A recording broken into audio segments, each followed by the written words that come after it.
Okay, students, are you able to see the screen?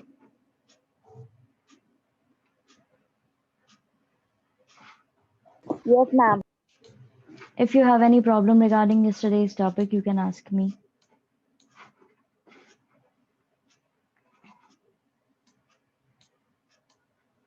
किसी को कोई दिक्कत हो जो हमने पहले पढ़ा है उसमें तो आप लोग भी पूछ सकते हैं.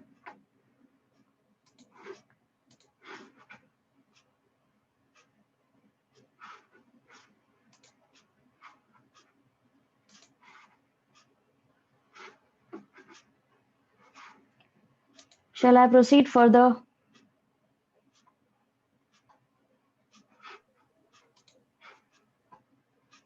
किसी को कोई दिक्कत नहीं, आगे बढ़े.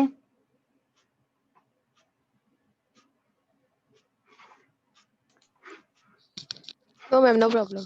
Leaders and followers. लीडर्स और फॉलोअर्स का कल मैंने आपको इंट्रोडक्शन दे दिया था पूरा. मैंने आपको स्टोरी फॉर्म में ये पूरा समझा दिया था. अब इसको लाइन टू लाइन पढ़ेंगे. To fight the British, leadership and organization were required. Britishers से लड़ने के लिए लीडरशिप और ऑर्गेनाइजेशन की जरूरत थी.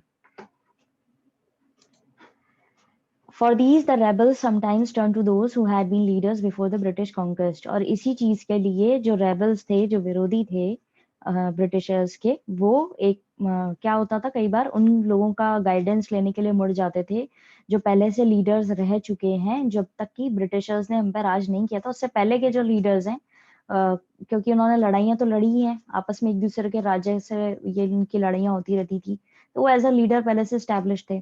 तो उन लोगों की सलाह मशवरा के लिए या उनसे कुछ गाइडेंस लेने के लिए रेबल्स जो है उनकी तरफ मुड़ जाते थे. One of the first acts of the sepoys of Meerut, as we saw, was to rush to Delhi and appeal to the old Mughal emperor to accept the leadership of the revolt. अब पहला आपको act, जैसे कि हमने पहले बताया कि सिपाही जो लोग थे, जो मेरठ में लोगों को, सॉरी, जो इंग्लिश ब्रिटिशर्स थे उनको मार करके दिल्ली सल्तनत चले गए थे और वहां पे मुगल एम्परर से बोल रहे थे कि आप अपना ये हमें ब्लेसिंग्स दीजिए, आशीर्वाद दीजिए और इस रेवल्ट को आगे बढ़ाइए. तो ये एक एग्जाम्पल हो गया.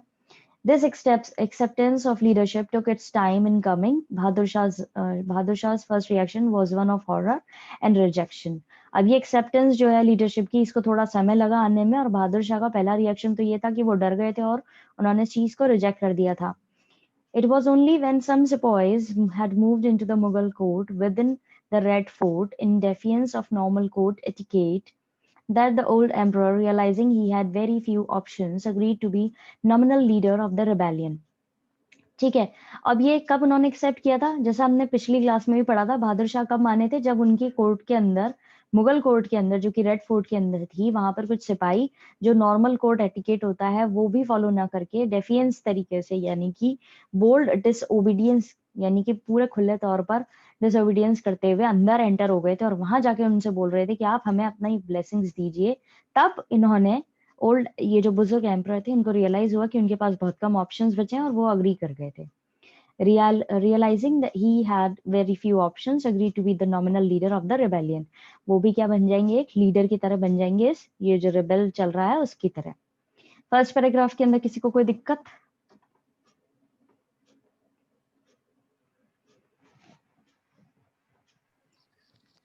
No, ma'am, no problem.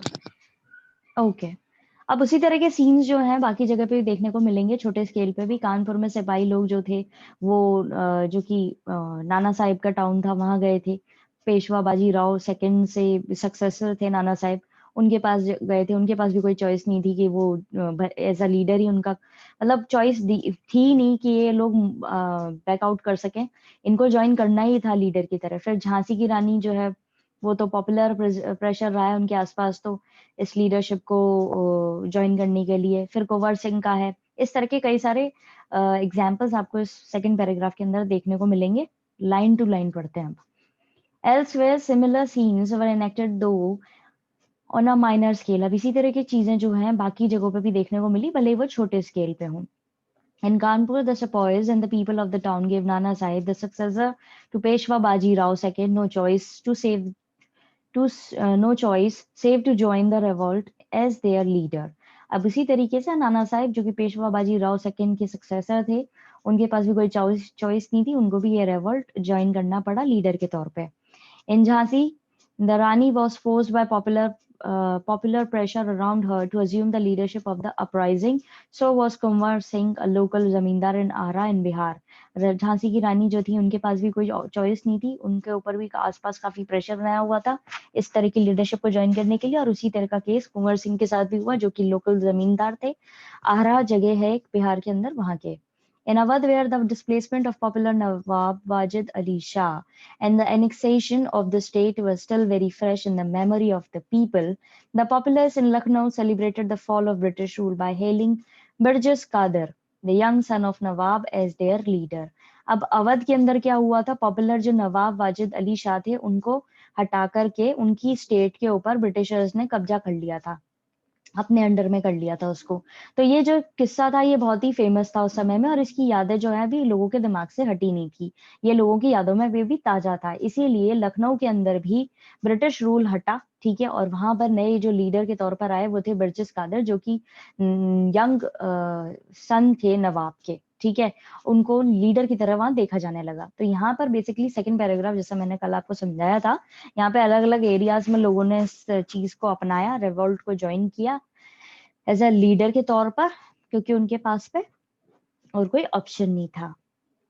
फिर है थर्ड पैराग्राफ, यहाँ पर रानी राजाज नवाब्स और तालुकदार जो हैं इनके पास में और कोई ऑप्शन था ही नहीं कि वो बस ये लोगों को, सबको, नॉर्मल लोग जो है उनको भी ये भेजा जाता था, अक्सर ये मैसेज भेजा जाता था कि जो आम आदमी है और लोग हैं उनको भी ये चीज ज्वाइन करनी पड़ेगी, इस रेवोल्ट को ज्वाइन करना पड़ेगा। मेरठ से लेकर के कोई भी और दूसरा शहर हो वहां पर भी ये सब चीजें चल रही थी, फिर वो लखनऊ क्यों ना हो, अवध क्यों ना हो, सब जगह इसी तरह की चीजें आपको जानने को मिलेंगी। Not everywhere were the leaders, people of the court, Rani's, rajas, nawabs and taluqdars. अब हर जगह जो है लीडर लोग नहीं थे, रानी, राजा, नवाब, Talukdar. Often the message of the rebellion was carried by ordinary men and women and in places by religious men too। कई जगहों पे अक्सर ये मैसेजेस जो हैं कैरी करके कौन लेके जाता था, आम आदमी, आम औरतें, या कई बार तो धार्मिक गुरु जो होते थे, धार्मिक लोग जो होते थे, वो भी ये मैसेज लोगों तक पहुंचाते थे। From Meerut, there were reports that a fakir had appeared riding on an elephant and that the sepoys were visiting him frequently। एक बार मेरठ के अंदर ये भी हुआ कि वहां पर रिपोर्ट्स आई थी कई कि एक फकीर जो है वो एलिफेंट पे सवारी करता हुआ पाया गया है और कई सिपाही जो हैं उसको जाकर के अक्सर मिला करते हैं। In Lucknow, after the annexation of Awadh, there were many religious leaders and self-styled prophets who preached the destruction of British rule। Lucknow के अंदर जब एनेक्सेशन हो गया था, अवध को काबू में कर लिया था, इन्होंने अपने अंडर में ले लिया था ब्रिटिशर्स ने, तो कई धार्मिक लीडर्स और खुद की स्टाइल के जो प्रॉफिट्स हुआ करते थे वो इस चीज को बढ़ावा देने लग गए थे कि अब ब्रिटिश रूल का डिस्ट्रक्शन होना चाहिए, यानी ये ब्रिटिश रूल जो है वो खत्म होना चाहिए। दूसरे लोकल लीडर्स जो थे वो भी इमर्ज हो रहे थे, जैसे कि पीजेंट, जमींदार्स और ट्राइबल्स, ये लोग भी ज्वाइन कर रहे थे रेवोल्ट को। शामल एक मोबिलाइज्ड तरीके से विलेजर्स थे परगाना बरौद के, उत्तर प्रदेश के, ठीक है, ये भी फिर ज्वाइन कर रहे थे। गोनू एक ट्राइबल कल्टीवेटर थे सिंहभूम के छोटा नागपुर से, ये भी रेबल लीडर बने। और कोल ट्राइबल के लोग जो थे वो भी मतलब कोल ट्राइबल को ये बिलोंग करते थे इस रीजन को। बेसिकली यहाँ पे ये बताया जा रहा है कि लोकल लीडर्स जो हुआ करते थे अलग अलग जगह के, उनके कुछ नाम दिए गए हैं और बताया गया है कि इन्होंने भी ज्वाइन किया है। साथ ही आपको एक फिगर दिया हुआ है 11.4 और इनके ऊपर फिगर दिया हुआ है 11.3, जिसमें रानी लक्ष्मीबाई की एक पॉपुलर इमेज है। सेकंड है आपके पास में नाना साहिब जो सक्सेसर थे, अभी जैसे हमने ऊपर पढ़ा था, उनकी इमेज है, एक ब्लैक एंड व्हाइट फिगर है। At the end of 1858 when the rebellion collapsed, Nana Sahib escaped to Nepal। The story of his escape added to the legend of Nana Sahib's courage and valor। अब जब ये rebellion खत्म हो गया था, ये भी एक लेवल पे चला, फिर उसके बाद में कोलैप्स कर गया था, तो नाना साहिब जो है वो चले गए नेपाल। इनकी स्टोरी जो है वो काफी मानी जाती है इस चीज को कि ये कैसे एस्केप कर गए थे, और इनकी बहादुरी और साहस की काफी चीजें फेमस है। वापस आते हैं अपने पैराग्राफ के ऊपर। Elsewhere, local leaders emerged urging peasants, zamindars and tribals to revolt। Local leaders जैसे कि किसान, जमींदार और ट्राइबल्स ज्वाइन कर रहे थे रेवॉल्ट।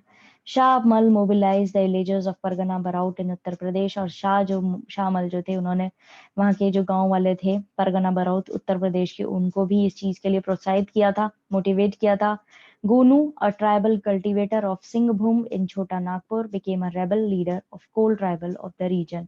Gunu एक ट्राइबल कल्टीवेटर था सिंहभूम जगह जो कि छोटा नागपुर में है, वो भी एक रेबल लीडर बन गया था कोल ट्राइबल्स का उस रीजन के अंदर। अभी तक ये जो भी 2-3 पैराग्राफ्स पढ़े हैं, इनमें किसी को कोई दिक्कत? No, ma'am. No problem. Okay. अब रूमर्स ऑफ प्रोफेसीज, यानी कि जो अफवाहें और जो भविष्यवाणी की गई थी उसके बारे में। उस समय में कई अफवाहें फैलाई गई थी, ठीक है, और उनसे बहुत एक इम्पोर्टेंट चीज हुई थी। ये जो रूमर्स थी या जो भविष्यवाणी थी, इससे लोग बागों के अंदर एक अलग लेवल का जोश आप कह सकते हो, या फिर एक एक्शन जो है, एक एक्शन में आ गए थे लोग बाग, बहुत ज्यादा एक्टिव हो गए थे एक तरीके से। अब पहली जो रूमर थी, यानी कि अफवाह थी, वो ये थी कि सिपाही जो आए थे दिल्ली मेरठ से बहादुर शाह को, जिन्होंने बोला था कि बुलेट्स दे रहे हैं हम, जिस पर ये काऊ और पिग्स की चमड़ी लगी हुई है, और बोल रहे हैं कि मुंह से उसे काटो और फिर उसके बाद में उसको चला सकते हो, इससे अगर हम ये करते हैं तो हिंदू हैं तो हमारा धर्म भ्रष्ट हो जाएगा, और मुस्लिम हैं तो भी हमारा धर्म भ्रष्ट हो जाएगा, हमारा कास्ट और हमारा रिलीजन सब भ्रष्ट हो जाएगा, ये चीज थी। अब ये जो चीज थी जहाँ पे ये बोल रहे थे कि कार्ट्रिजेस जो है एनफील्ड राइफल्स के, ठीक है, राइफल्स चला करती थी उस जमाने में ज्यादा, तो उसके अंदर भरने पड़ते थे कार्ट्रिजेस। अब ये बोल रहे हैं, ये जो चीज थी, ब्रिटिश ने कोशिश करी इनको एक्सप्लेन करने की सिपाहियों को कि ये चीज सही नहीं है, कार्ट्रिजेस के ऊपर जो ग्रीस लगी हुई है वो काऊ और पिग के फैट से नहीं बनी हुई है, और ये खबर जो है ये बहुत जैसे जंगल में आग लग जाती है और बहुत जल्दी जल्दी फैलते हैं, उसी तरह फैली थी नॉर्थ इंडिया के अंदर। और ब्रिटिशर्स ने उनको एक्सप्लेन करने की भी कोशिश करी थी कि ये अफवाह है, ऐसा कुछ भी नहीं है, ठीक है। इस पैराग्राफ को पढ़ते हैं हम। Rumors and prophecies played a part in moving people to action, as we saw the sepoys who had arrived in Delhi from Meerut had told Bahadur Shah about bullets coated with the fat of cows and pigs, and that biting those bullets would corrupt their caste and religion. अब ये अफवाहें और भविष्यवाणी अभी अपन आगे पढ़ेंगे, अभी इस 2 पैराग्राफ्स में अफवाहों के बारे में ही है। इससे लोग बाग काफी ज्यादा एक्शन में आ गए थे, और जैसा हमने देखा था सिपाही जो दिल्ली पहुंचे थे मेरठ से बहादुर शाह के पास में, और उनको बता रहे थे कि हमें ऐसे कार्ट्रिजेस बोल रहे हैं जिसपे सुअर और गाय का मांस की मतलब चमड़ी लगी हुई है, और वो हमें मुंह से काटने के लिए बोल रहे हैं, ठीक है, उससे हमारा धर्म भ्रष्ट हो जाएगा। They were referring to the cartridges of Enfield rifles which had just been given to them. अब ये बता रहे थे वहां पर बहादुर शाह जफर को उन एनफील्ड राइफल्स के बारे में जो जिनके अंदर इस तरह के कार्ट्रिजेस दिए लगाए जा रहे थे, जो अभी राइफल्स इनके पास मतलब आई थी, बस दी अभी गई थी। The British tried to explain to sepoys that this was not the case, but the rumor that the new cartridges were greased with the fat of cows and pigs spread like wild fire across the sepoys line of north India. Britishers ने उनको explain करने की कोशिश करी, ये सब अफवाहें हैं, ऐसा कोई कार्ट्रिज पर ऐसी कोई ग्रीस नहीं लगी हुई है, जो सुअर और गाय के मांस का जो ऐसी ग्रीस होती है, फैट जो होता है बॉडी में उनके, उससे नहीं है वो। और फिर भी वो लोग ये समझ नहीं रहे थे, और ये अफवाह जो है जंगल की आग की तरह पूरे नॉर्थ इंडिया में फैल गई सिपॉय लाइन के अंदर। अब ये एक तरह की र्यूमर थी जो जिसका ओरिजिन जो है वो ट्रेस कर लिया गया था कि ये कहाँ से निकली थी, किसने निकाली थी, किसने फैलाई थी ये अफवाह किसने फैलाई थी? कैप्टन राइट कमांडेंट थे राइफल इंस्ट्रक्शन के, इनका डिपार्टमेंट था। इन्होंने 3rd वीक जो था जनवरी 1857 में वहां पर बोला था कि एक खल्लासी है लो कास्ट का, और जो काम करता है दमदम में, ठीक है, in the magazine in Dum Dum, ठीक है, और उसने एक बार बोला था ब्राह्मण सिपाही को कि पानी पिला दो अपने लोटे से। तो सिपाही ने बोला कि नहीं, तुम लोअर कास्ट के हो, तो तुम अगर लोटा टच करोगे तो वो क्या हो जाएगा, अशुद्ध हो जाएगा। जैसा कि पहले अनटचेबिलिटी वाली चीजें ज्यादा चला करती थी, तो खलासी इस पे इसको बोलता है वो तो तुम वैसे भी तुम्हारा धर्म तो वैसे भी भ्रष्ट होने वाला ही है, क्योंकि अभी जो नई कार्ट्रिजेस आई हैं वो वैसे भी गाय और सुअर के मांस से बनी हुई हैं, तो वो तुम अगर मुंह से काटोगे तो वैसे ही तुम्हारा धर्म तो भ्रष्ट हो ही चुका होगा। इस तरीके से ये अफवाह वहां पे फैली थी। ठीक है, समझ में आया? किसी को भी तो कोई दिक्कत? No, ma'am, no problem. Okay okay. अब इस तरह की ये जो लोअर कास्ट वाली चीज, मतलब वो उस खलासी वाली चीज जो हुई थी, अब इस बात में कितनी सच थी, कितना सच था, कितना नहीं था, वो जो है लोग वक्त समझ ही नहीं रहे थे। और एक बार ये अफवाह फैली तो इसमें कोई अमाउंट का अश्योरेंस ब्रिटिशर्स नहीं दे सकते थे इस चीज को रोकने के लिए। ठीक है, ये नहीं रुक पा रही थी अफवाह और ये पूरे सिपाहियों के अंदर फैल गई थी। This is one rumor whose origin can be traced. Captain Wright, commandant of Rifle Instruction Department, reported that in the third week of January 1857, a low-caste Khalasi who worked in the magazine in Dum had asked a Brahmin Sipahi for a drink of water from his lota.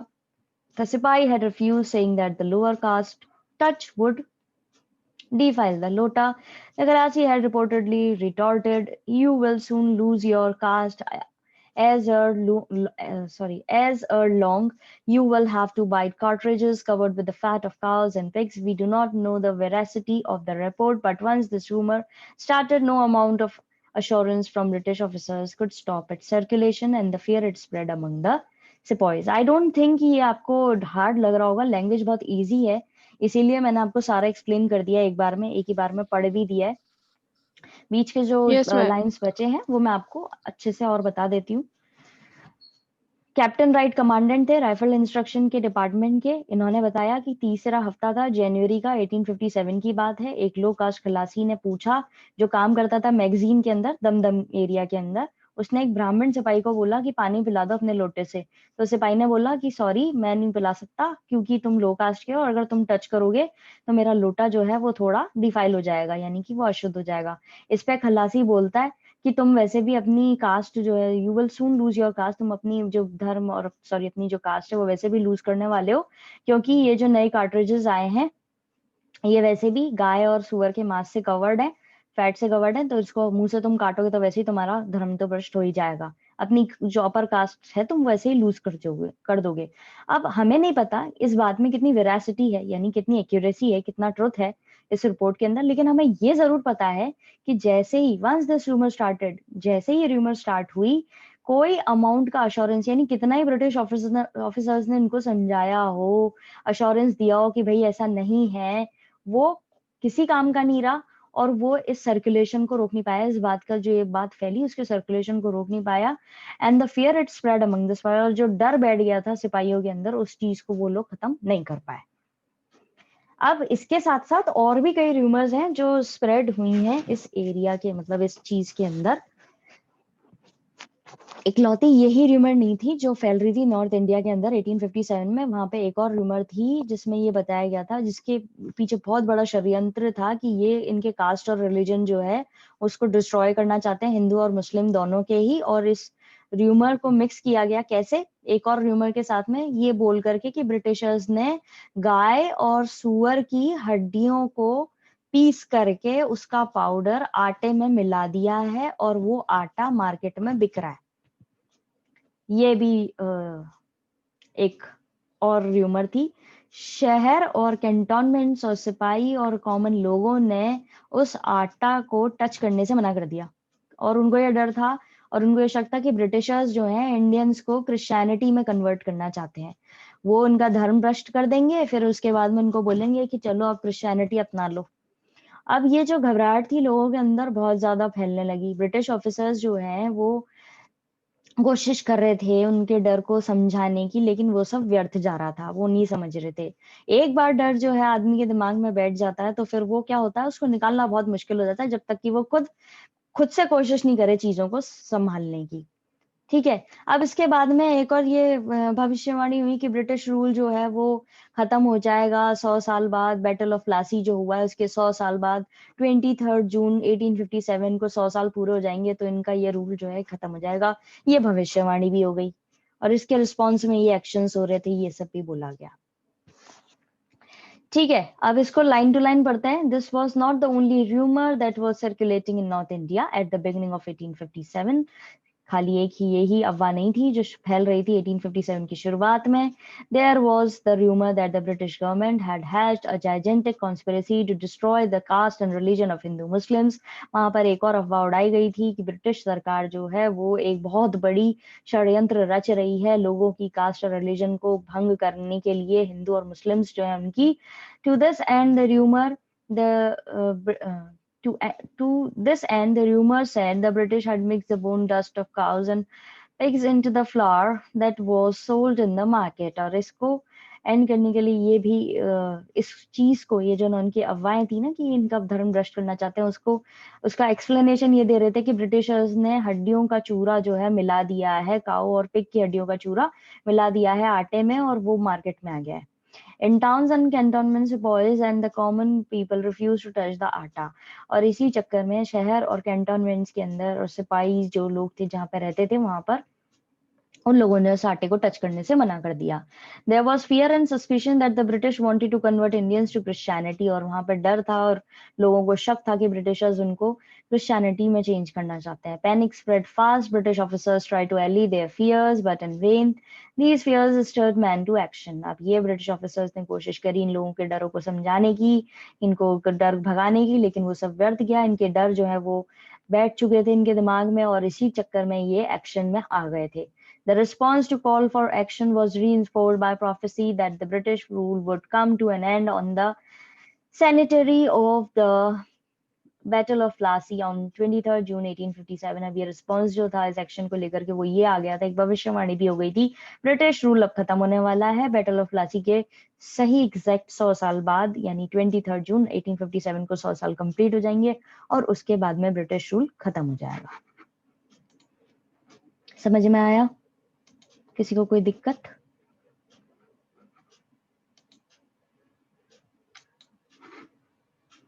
Students, आप लोगों को समझ में आया? किसी को कोई दिक्कत?